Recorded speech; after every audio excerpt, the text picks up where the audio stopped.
Hi everyone! Today we'll be talking about one of my favorite artists, as you may be able to tell by the shirt. We're talking Bob Dylan. Now I've had the pleasure of listening to his discography for the past 2 weeks to come up with the cream of the crop. I'm calling this, undeniably, the top 10 best Bob Dylan songs. And just to stir things up a little bit, I'll have my pick for an overrated song at the end. But in the meantime, let's get to the top 10. At number 10, we have Blowin' in the Wind from the Freewheelin' Bob Dylan. In 1961, Bob Dylan tumbled from rural Minnesota into New York City. He was a huge admirer of Woody Guthrie, and when he discovered Woody was admitted at a hospital outside the city, Bob ventured to see his idol, playing Woody some of his tunes. Dylan would say Guthrie's music was profound to him, and that the songs themselves had the infinite sweep of humanity in them. In Dylan's earliest originals, he is probing for deeper truths.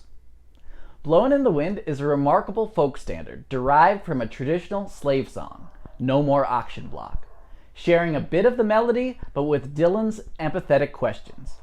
How many roads must a man walk down before you call him a man?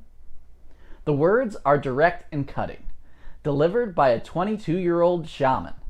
It would be widely covered, giving the young songwriter his first hit. It also propelled him to the forefront of the protest movement, even playing alongside Martin Luther King Jr. at the March on Washington. It holds timeless concerns of compassion and understanding that are relevant as long as human beings draw breath. And it's one of his very first compositions. This is a tough list, friends. Blowin' in the Wind is at number 10. At number 9, we have My Back Pages from Another Side of Bob Dylan. It was a trip to Dylan that he ended up singing at the March on Washington. He would later regret being there, as he didn't feel it was his place to be at the forefront of the civil rights struggle.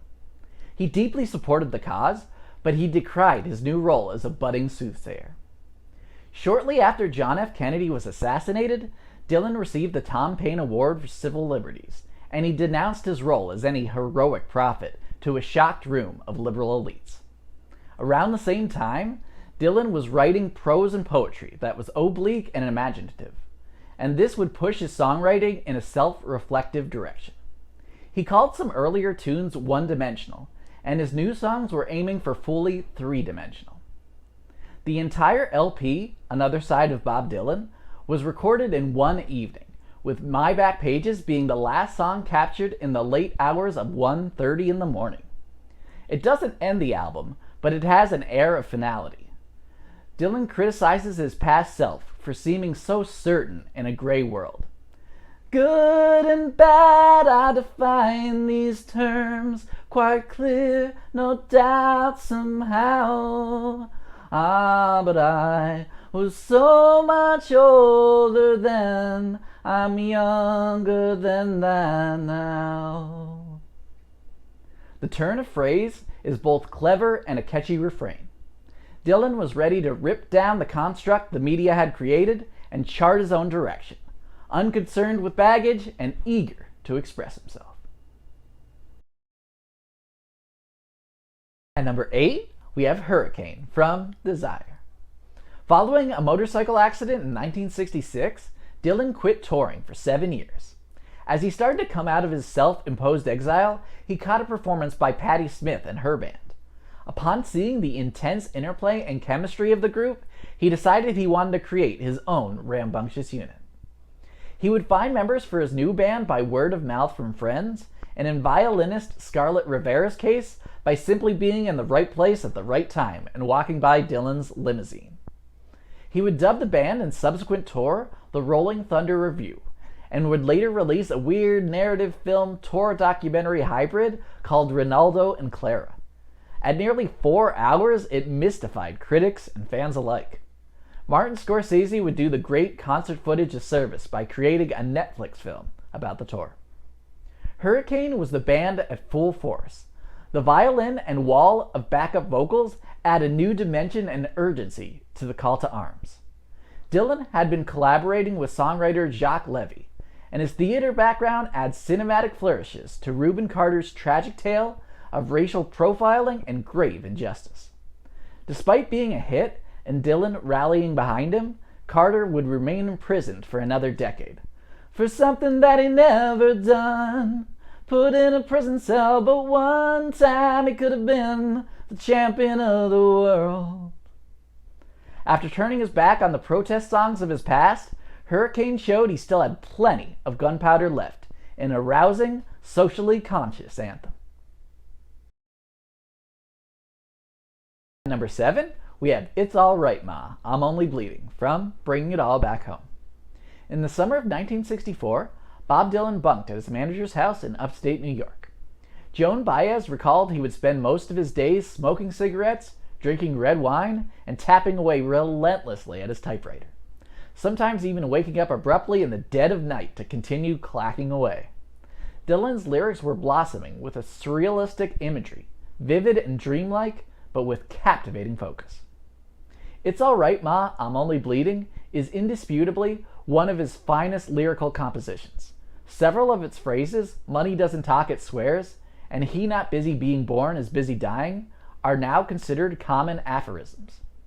The song follows a sparse folk blues riff, as Dylan is righteous, calling out propaganda, power, commercialism, and hypocrisy. The wide-eyed scope of the song calls out society from all angles, reminding us that everyone ultimately will be judged. Even the President of the United States sometimes must have to stand naked. It was called grim and provocative at the time for its pessimism, but Dylan channels all his anxiety and bile for the status quo to lift a magnifying glass to our social ills. Despite the laundry list of villains and the inward existential questions, he ends the song as resigned and positive as he can, with all this weight. It's all right, Ma. It's life and life only. It's stunning, poetic prose that is endlessly quotable and forever relevant. At number 6, we have Girl from North Country from the freewheelin' Bob Dylan. While it was the topical protest songs from his second album where he really gained his notoriety, the whole album was a stellar collection. Witty and romantic, both urgent yet carefully considered. It's incredible that some of his earliest original materials are classics. Girl from North Country is Dylan revealing his naked adolescent emotions as he speaks of a true love of mine. The bare folk gently rolls as Dylan whispers tender and restrained, asking a northbound traveler to send his best wishes to his ex-flame. He telegraphs how he still worries about her. Please see for me if she's wearing a coat so warm to keep her from the howling winds. He would later revisit the gentle ballad with assistance from Johnny Cash on Nashville Skyline, and the two sang the tune on the first episode of the Man in Black's TV show. Both renditions are fantastic. Like many Dylan compositions, additional performances only proved to strengthen the song's resonance. At number 5, we have Visions of Johanna from Blonde on Blonde. While the word freewheeling was in the title of his second LP, it really seems more applicable to his epic double album, Blonde on Blonde.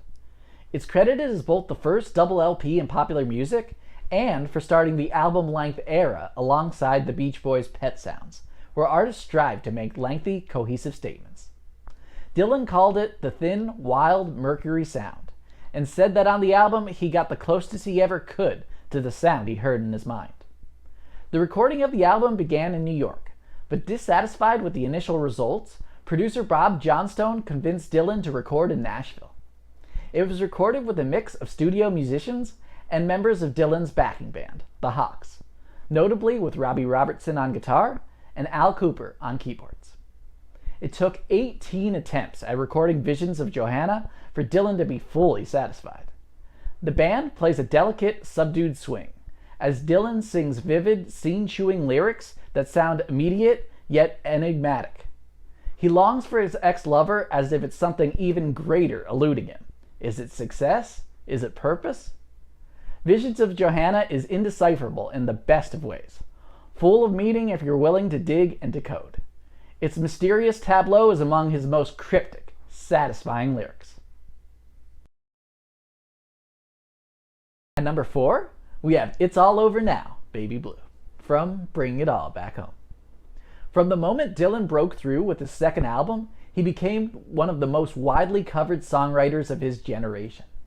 Beyond being integral to the folk and protest movements, he was covered by rock bands like the Byrds and soul legends like Stevie Wonder. He even wrote songs for other artists like Wanted Man, given to his friend Johnny Cash, and even offered Just Like a Woman to Otis Redding. Dylan's lyrics were often abstract and open to interpretation, and so too was his music. Many artists made their biggest splash by shaping his compositions. It's All Over Now, Baby Blue is one of his most cherished, with notable versions by Van Morrison's band Them, as well as Joan Baez, who may or may not be the Baby Blue which Dylan is bidding adieu. Its lyrics are heavy, with symbolic poetry inspired by his adoration of Arthur Rimbaud. Yonder stands your orphan with his gun, crying like a fire in the sun. What really elevates the song is how beautiful the somber melody is. His voice breaks a little on the lines before the refrain. Strike another match, go start anew. Straining his upper register and adding an emotional cry before concluding with a calm kiss-off. And it's all over now, Baby Blue. To reference Dylan almost always means to talk of his lyrics. However, to overlook his melodic sensibilities really is a disservice. The melody of It's All Over Now, Baby Blue is as breathtaking as its lyrics are brilliant. At number 3, we have A Hard Rain's A-Gonna Fall from the freewheelin' Bob Dylan.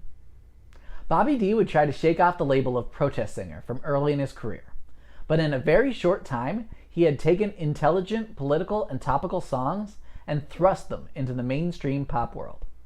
He was crowned the voice of a generation, a bard barely over 20, whose words were cutting and insightful. They would have incredible depth and be both bitterly clever and headstrong, unafraid to shine a critical spotlight. On Masters of War, he called out the military complex, literally wishing for the comeuppance of the warmongers, looking forward to their funerals. Off the same landmark album, A Hard Rain's A-Gonna Fall is even more illuminating.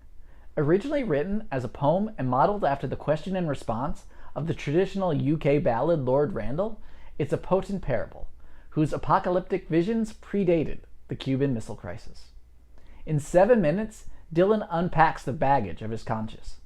He would say every line actually starts a whole new song, and that when he wrote it, he thought he wouldn't have enough time alive to write all of those songs, so he put them into one.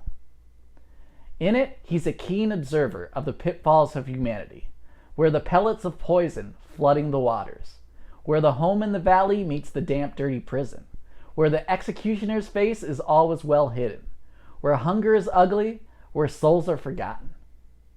He warns a hard rain is gonna fall to wash these societal evils, as if some biblical tide could cleanse our souls. It's an impassioned, poignant epic, and definitely one of his finest works.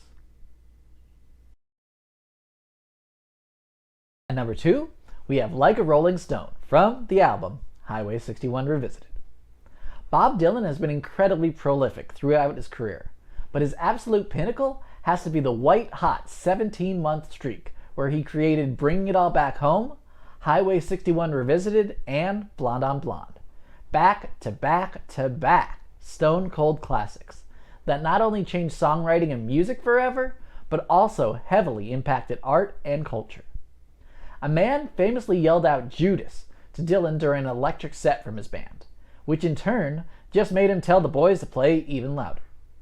Dylan had plugged in prior to Like a Rolling Stone, but it proved to be a pivotal moment where he broke free of the shackles of acoustic folk and remade rock and roll in his own image. Dylan would say he vomited up 20 pages of extended verses, eventually setting it to music. Despite the song's lengthy duration and the record label's hesitation to release it as a single, it became a huge worldwide sensation. A chart-topping hit that sprawls over 6 minutes. Al Kooper's simple Hammond organ riff leads the cavalry, as the band sounds fearless behind Dylan's sneering vitriol. Now you don't talk so loud, now you don't seem so proud, about having to be scrounging your next meal. However, his lyrics aren't all poisonous. Despite harsh words, he still feels empathetic for Miss Lonely, asking, how does it feel to be on your own, with no direction home, like a complete unknown? It's a ramshackle masterpiece, where Dylan deftly intertwines direct, fiery fury with colorful allegory over scorching rock and roll. Bob himself declared it the best song he ever wrote. Like a Rolling Stones sound was revolutionary, and it still crackles with vitality. At number 1, we have Tangled Up in Blue from Blood on the Tracks. It's kind of hard to believe in hindsight, but Blood on the Tracks was originally panned upon release by big publications like NME and Rolling Stone. But over the years, it's rightfully asserted its spot as one of the true jewels of Dylan's catalog. He would claim it wasn't autobiographical. However, the words and the weighty feelings that it conjures tells a different story. Bob was estranged from his wife. While it is no concept album, the disintegration of their relationship colors the edges. Dylan was taking painting lessons, and he said that his teacher imparted on him to express consciously what he unconsciously felt, and to also abandon his concept of time altogether. On Tangled Up in Blue, the narrator shifts perspectives and plays with the sequence of events, intoxicatingly mingling the distant past with current affairs. Dylan recorded the whole album in New York, and it was set with a release date and early vinyl test pressings, but his brother convinced him the record was too dour, and talked him into re-recording half of the songs in rural Minnesota. Tangled Up in Blue was one of the tunes given a new life. On the New York original, it sounds very similar to Shelter from the Storm, stark and simple. The album version is lighter, bouncier, and upbeat, as Dylan sings warmly about evocative vignettes, snapshots of an imaginary past, tumbling around, falling in and out of love. There is an immediacy and vulnerability in the lyrics, and every one of them words rang true and glowed like burning coal, pouring off every page like it was written in my soul, from me to you. It's a song that Dylan would rework and revisit through his career, changing the pronouns or the details, but staying true to its romantic yearning. We always did feel the same, we just saw it from a different point of view. Tangled Up in Blue. The song is a cleverly crafted ballad with a lovely melody that captures the adventurous spirit of young love and the complications of aging, time, and memories. Tangled Up in Blue's brilliance could be endlessly dissected. It's the best tune he's ever written and a captivating work of art. And now, I'll add 2 more songs that almost made the list. The first is Positively 4th Street.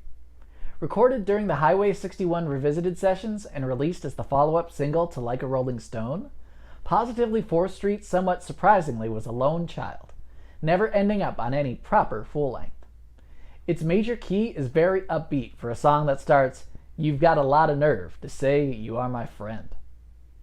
Bob seemingly had a bone to pick with a few comrades from the Greenwich Village folk scene, and doesn't pull any punches.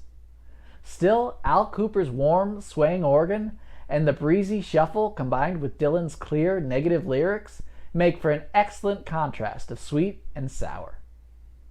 My other pick would be Idiot Wind from Blood on the Tracks, which is personally my favorite Dylan collection. The first New York session of this song is fantastic, an unadorned, direct acoustic version that stresses the resigned, conflicted lyrics. The Minnesota album version is more bombastic, a regal full band production that picks the tempo up to a strong gallop. The organ swells accent Dylan's fiery, acerbic vocals. On an album full of classics, Idiot Wind is the passionate peak.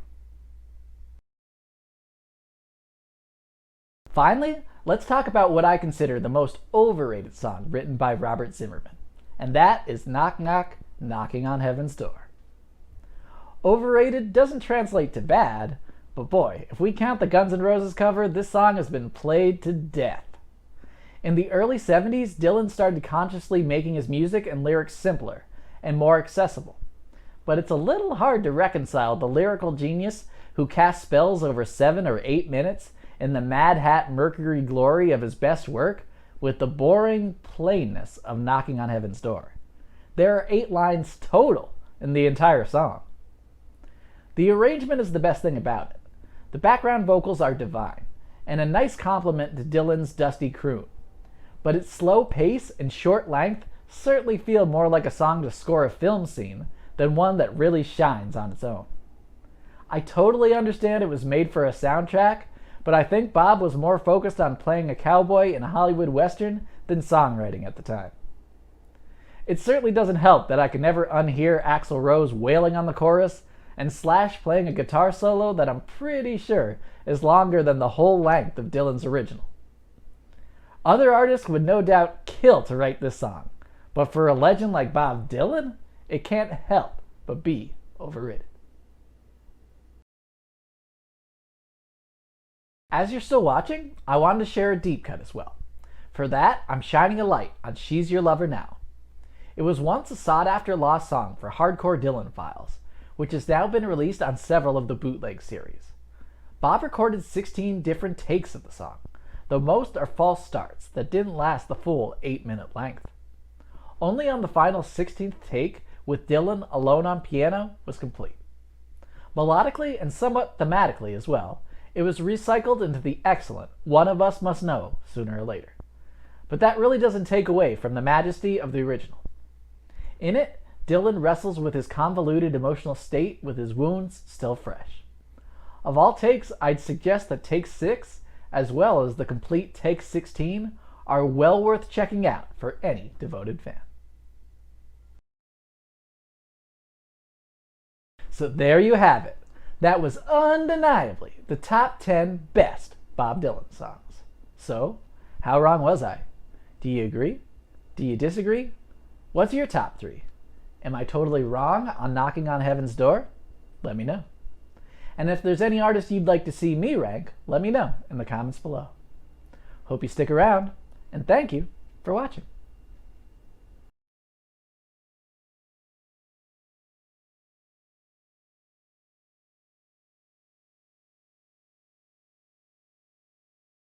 Hi, All right. Smiling. Okay. It's hi, everyone. Yeah. But with the racial plural and Dylan rallying. Jacques Levy or Jacques Levy? Oh yeah, I guess it's Jacques. You keep calling him Jacques. Jacques. Yeah, Jacques you're not supposed to say that F. Sorry. Smoking red. What? Smoking red cigarettes. Specifically red ones.